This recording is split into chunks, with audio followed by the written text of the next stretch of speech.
La historia no terminó en Termópilas. De hecho, apenas comenzaba. Tras 7 días de resistencia imposible, cuando los cuerpos de los 300 espartanos y sus aliados yacían inmóviles sobre la colina de los muertos, el mundo antiguo presenció algo más que una masacre. Presenció el nacimiento de una leyenda.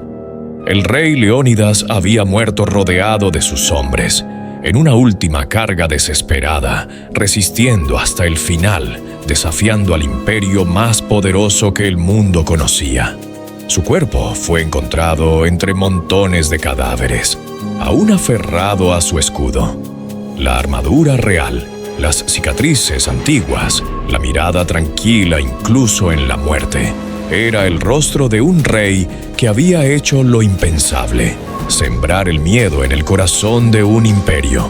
Xerjes, rey de reyes, contempló ese cuerpo con una mezcla de furia y terror.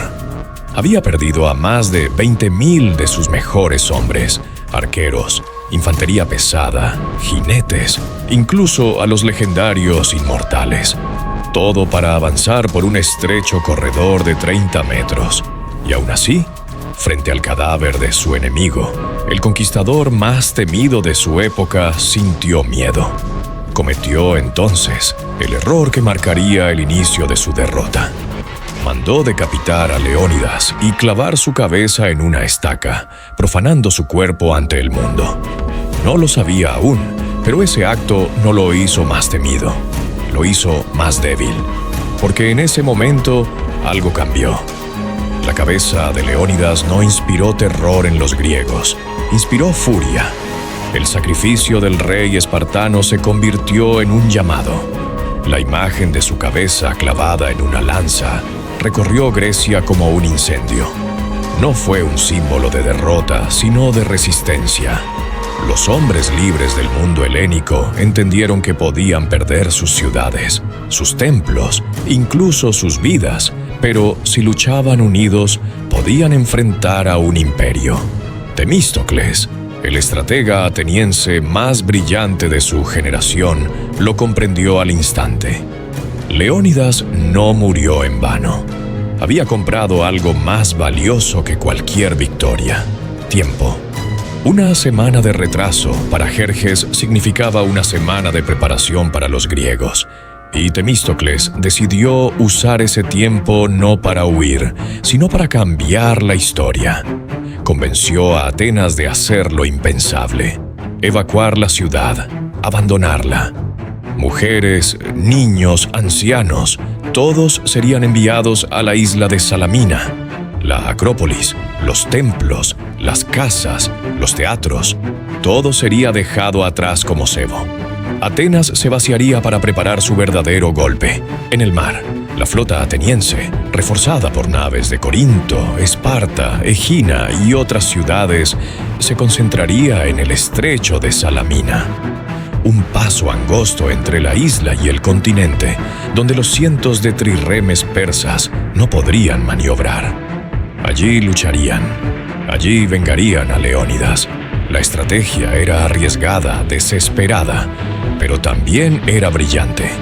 Xerjes, cegado por la furia y aún tambaleando por las pérdidas de Termópilas, cayó en la trampa. Su flota fue atraída al estrecho. 800 barcos pesados contra 300 griegos más ágiles, más pequeños, mejor dirigidos. Y entonces ocurrió la segunda tragedia para Persia: la masacre de Salamina. Los barcos griegos usaron su velocidad y coordinación para embestir, rodear y hundir uno tras otro a los colosales trirremes persas. Era un muro de madera contra una tormenta de acero. El mar se volvió rojo, las olas cubiertas de cadáveres y restos flotantes. Xerjes observó desde un trono de oro colocado sobre una colina. Vio a su armada, su orgullo, su herramienta de conquista, ser destrozada frente a sus ojos. El terror que había comenzado con 300 hombres se multiplicaba ahora en el mar. Salamina fue la chispa. La venganza no se detendría ahí. Xerjes, derrotado y humillado, abandonó Grecia. Huyó con su guardia personal, dejando atrás a su mejor general, Mardonio, con 100.000 hombres. La misión: conquistar Grecia por tierra. Pero algo había cambiado. El miedo había cambiado de bando. Ya no eran los griegos quienes temblaban ante los números persas. Ahora eran los persas los que miraban hacia el horizonte preguntándose ¿cuándo volvería a aparecer otro Leónidas? Durante el invierno del 480 al 479 a.C., los griegos hicieron algo que parecía imposible. Se unieron. Atenas, Esparta, Corinto, Tebas liberada, Argos, todas las polis que normalmente se odiaban, que guerreaban entre ellas por territorio o poder, decidieron formar una alianza, la Hélade Unida.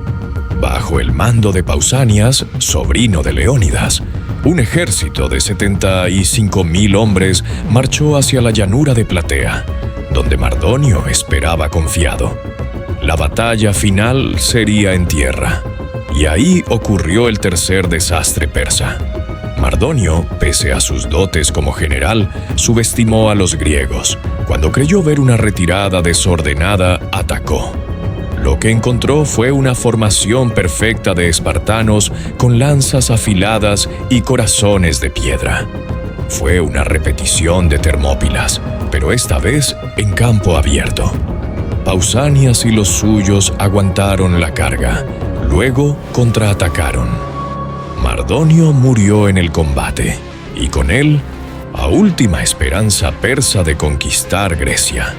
De los 100.000 persas, solo unos pocos miles sobrevivieron. Los griegos perdieron menos de 2.000. La llanura de Platea fue testigo del fin de una invasión, del final de un imperio que se creía invencible. La cabeza de Mardonio no fue exhibida. Pausanias, al ver el cuerpo de su enemigo, ordenó que lo enterraran con honor. «Nosotros no somos bárbaros», dijo. «Somos griegos». Así terminó la venganza de los 300, no con gritos de triunfo, no con mutilaciones, sino con un acto de dignidad. Porque Leónidas no solo había enseñado a morir con honor, había enseñado a vivir con propósito. Y lo más irónico, lo más triste, es que esa unión griega que venció al mayor imperio del mundo no sobrevivió mucho más allá. Años después, Esparta y Atenas se enfrentarían en la guerra del Peloponeso. La unidad que salvó a Grecia se quebraría por orgullo y ambición. Pero durante un instante fugaz en la historia, los enemigos se hicieron hermanos y cambiaron el curso de la humanidad. Porque si Persia hubiera ganado, no habría habido filosofía griega, ni democracia, ni teatro, ni ciencia occidental. El mundo que conocemos nació de esa venganza. Una venganza que no se basó en odio, sino en memoria, en justicia, en libertad. La cabeza de Leónidas clavada en una estaca no fue el fin. Fue el comienzo.